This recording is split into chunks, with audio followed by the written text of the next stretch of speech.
كيف أسلمت؟ أنا قصتي أنا مصري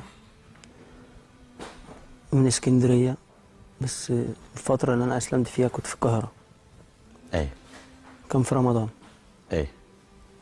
فمرة راكب مواصلات، ففي خطبة شغالة في المواصلة اللي أنا في السيارة نفسها.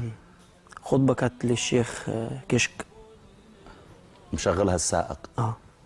عن أبي يزيد. خطبة إن أبي يزيد جاله رؤية في منامه، قال له النهاردة عيد النصارى. أي. فروح لهم يا أبو اليزيد بيتهم اللي هو الكنيسة. أي. فراح أبو اليزيد، فعرف إن السيس اللي موجود عرف إن في شخص محمدي في الكنيسة. فما رضاش يكمل. قال له يا أبو اليزيد عشان تطلع من هنا هسألك 12 سؤال. حلو. ولو ما جاوبتش عليهم هتطلع زي ما بيقولوا عندنا في مصر على نقالة يعني. فبدأ السيس يتلو لأبو اليزيد 12 سؤال. وهم ما الواحد الذي لا ثاني لهم والاثنين اللي لا ثالث لهم لحد 12. أي. فبدأ أبو اليزيد يجاوب وخلص 12 سؤال. طبعا وأنا بسمع يعني مش مصدق إن أنا بسمع حاجة زي كده، أو حاجة تتذاع، حاجة بتتقال كده في ميكروباص وبتاع، ومين ده اللي بيقول كده وإزاي وأنت نصراني ذلك الحين. يعني يا أرض تشق وبلعيني، ده يعرفوا إن أنا نصراني هيعملوا فيا إيه؟ فجاوب 12 سؤال أبو اليزيد. فأبو اليزيد قال له أنا كمان عايز أسألك سؤال. جميل. فأبو اليزيد قال له ما هو مفتاح الجنة؟ طبعا بصوت الشيخ كشك، يعني حسيت إن بدني كله بيتهز، يعني اللي هو الصوت بتاع الشيخ كشك كلنا عارفينه يعني. والله صحيح.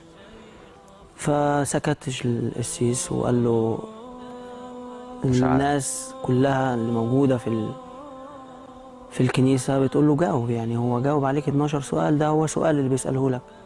قال لهم أخشى أن أجاوب هذا السؤال خوفا منكم. قالوا له لا جاوب وإحنا معك. فقال له مفتاح الجنة أشهد أن لا إله إلا الله وحده لا شريك له وأشهد أن محمدا رسول الله. فمن هنا بدأت إن أنا أفكر يعني ازاي كده، والإسلام والأسئلة 12 سؤال وهو يقول له سؤال واحد، وإسلام كنيسة والكنيسة بقت جامع. فأنا كنت ساعتها شغال في القاهرة مع زمايلي في شقة عزاب وكده. فقلت له تعالى بقى زميلي، تعالى قول لي ايه الخطبة ديت. زميلك مسلم. ومين الشيخ ده؟ انا ما اعرفش حاجة، انا عايش مسيحي يعني مش متطلع بقى في الإسلام أو في أي حاجة من ناحيتي إن أنا أعرف أي حاجة يعني. فبيقول لي أنت سمعتي؟ قلت له سمعت كده كده كده كده. قال لي ده الشيخ كشك ودي خطبة مع أبو اليزيد 12 سؤال مش عارف. قلت له ماشي. بدأت إن أنا طبعا يعني أنا ما قلتلوش أي حاجة، سألته وخلاص. سكت. بدأت إن أنا أخش على النت، سمعتها تاني. سمعت الخطبة مرة أخرى تاني النت. إيه. بدأت إن أنا برضو أخش أشوف إيه تاني، طب في إيه تاني يعني. سمعتها خلاص ماشي، حسيت بحاجة غريبة ماشي، وبعدين طب أنا عايز إيه؟ أسمع حاجة تاني لحد ما وأنا ببحث كده لقيت الشيخ أحمد ديدات. جميل. في النت. حلو. برضو على اليوتيوب يعني. سمعت له مناظرات وبدأت بقى إن أنا أتعمق شوية. بدأت إن أنا أسمع الشيخ محمد ديدات، وسمعت الشيخ يوسف إستس. جميل. وبصراحة عجبني يعني اللقاءات اللي هو بيعملها. حلو. يتكلم عن دعوة النصارى ومقارنات ومناظرات وناس بتأسلم على ايديه في اللقاء، يعني هو عامل لقاء ومناظرة وجايب كلام من الانجيل وكلام من القران أحسنت. ومناظرات وقدام الناس وناس بتشهر اسلامها وهو آدم موجود. تسمع لوحدك وتفكر، ما حدش يعني ما حدش ما له له. تأثير عليك؟ لا، لحد ما جيت كلمته تاني قلت له انا عايز اسلم. كلمت صاحبك؟ قال لي انت صاحبي واخويا وقاعد معايا وبقالنا كتير مع بعض، بس انا ماليش دخل، ماليش صالح يعني. انا ولا اقدر اقول لك انت اعمل كده ولا اقدر اقول لك ما تعملش كده، بس اللي انا اقول لك عليه ان انا شايف ان الاسلام هو صح، بس انت اخويا سواء مسلم او مسيحي، فكر وانا عينيا الاتنين ليك.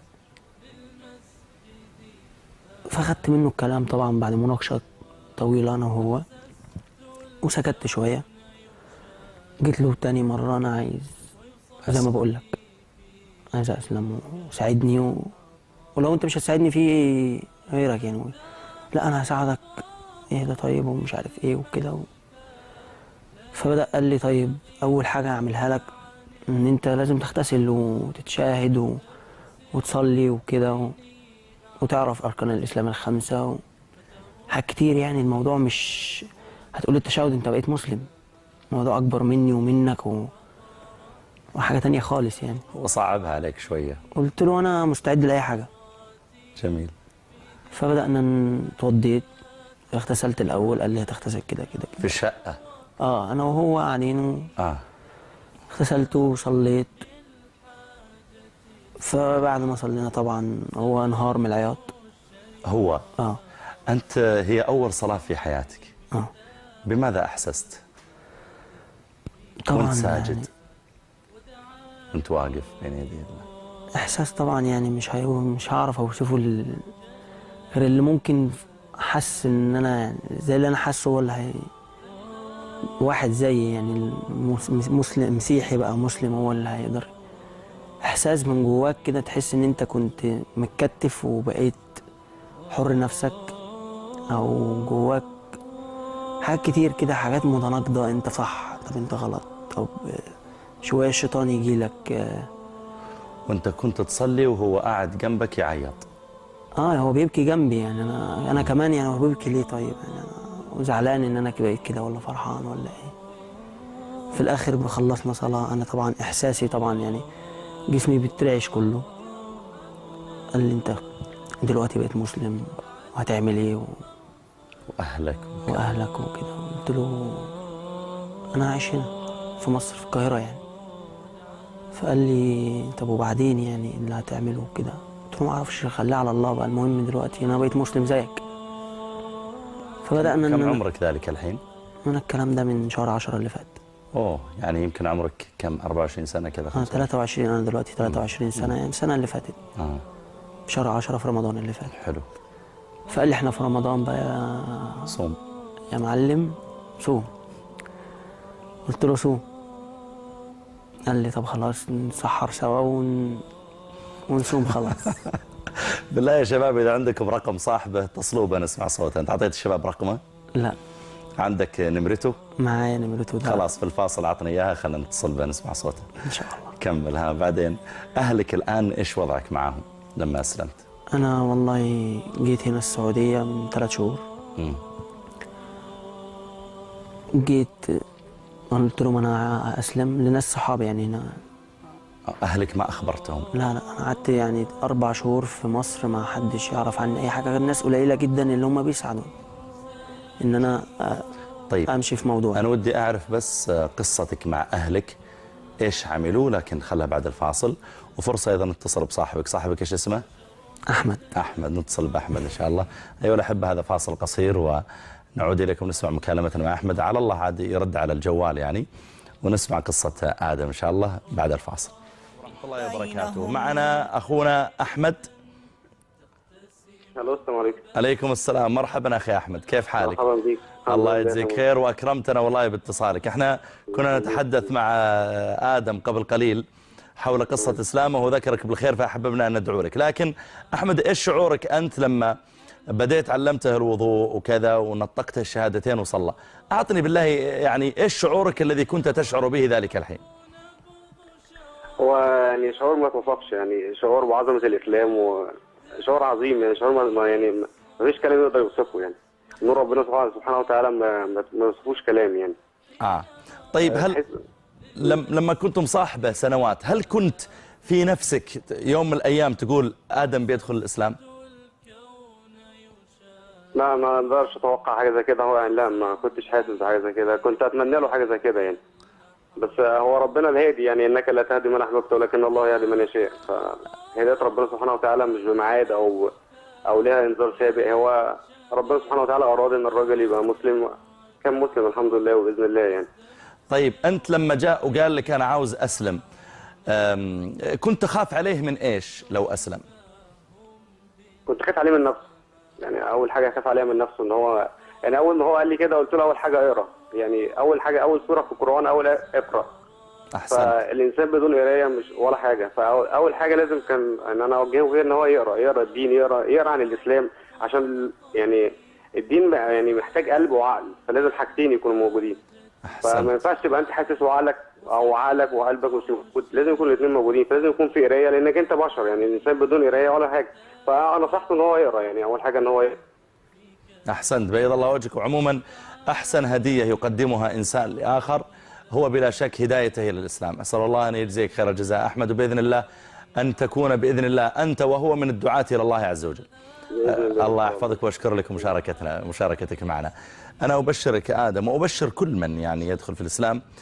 يقول النبي عليه الصلاه والسلام: ثلاثه يؤتون اجرهم مرتين، رجل من اهل الكتاب آمن بنبيه وأدرك النبي صلى الله عليه وآله وسلم فآمن به واتبعه وصدقه، فله أجران. يعني أنت آدم الآن لما تصلي صلاة الظهر ربي يحسبها لك بصلاتين، تصلي العصر يحسبها لك بصلاتين، لما تحج حجة واحدة يحسبها الله تعالى لك بثنتين، بخلافنا نحن. لأن عليه الصلاة والسلام لأنك أنت آمنت بنبيك بعيسى عليه السلام، رجل من أهل الكتاب آمن بنبيه ثم علم أن عيسى عليه السلام أمر بالإيمان بالنبي الذي يأتي من بعده.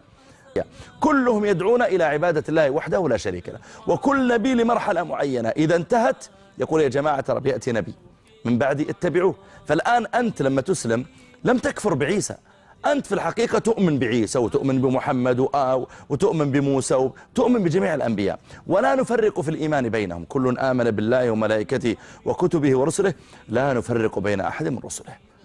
أسأل الله أن يثبتنا وإياكم على ذلك. أيوة آدم عطني باختصار كذا موقف يعني المجتمع أو أهلك أو كذا لما أسلمت. والله وأنا أشهرت إسلامي من حوالي 15 يوم. من 15 يوم فقط؟ أنا رحت عملت عمرتين الحمد لله. الحمد لله. وخدت صورة ونزلتها وفي الليلة إن أنا قلت لازم أخبرهم يعني بأي طريقة، ففضلت أفكر طول الليل إن أنا أنزل الصورة، ونمت وصحيت عشان أروح الدوام بتاعي، لقيت نفسي بفتح الكمبيوتر وبشير الصورة وخدت بعض ونزلت. وأهلك اتصلوا بك قالوا لك شيء؟ طبعا أمي ما عرفتش إنها تشوف الصورة، في أهلي قالوا لها يعني، ولحد دلوقتي أنا طيب ما وصلتش لأمي يعني. عموما بإذن الله تعالى هم إذا رأوا أن الإسلام يعني زادك في إحسانك إليهم وخلقك الطيب معهم وأنك أنا ما كفرتش بالمسيحية يا جماعة، أنا أؤمن بالمسيحية والإسلام، أنا أؤمن بعيسى وأؤمن بمحمد، يعني أنت لا يعني ذلك أنك كفرت بنبي الله تعالى عيسى. وكذلك إذا زدتهم إحسانا أنا أتصور أنه بإذن الله تعالى أنه سيكون بإذن الله أنه ثبات لك وهداية لهم إن شاء الله. أسأل الله يفتح على قلوبهم على يدك.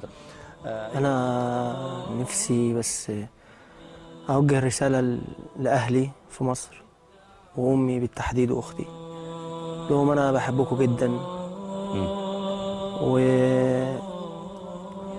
ولو عايزين عمري كله خدوه، بس يعني ما تبقوش بعيد عني، وأنا ابنكم برضو، ومهما حصل انتوا كلكم حبايبي، وبالأخص أمي جزمتك فوق راسي أمي. جزاك الله خير، وأسأل الله أن يقر عينك بإسلامهم يا رب العالمين.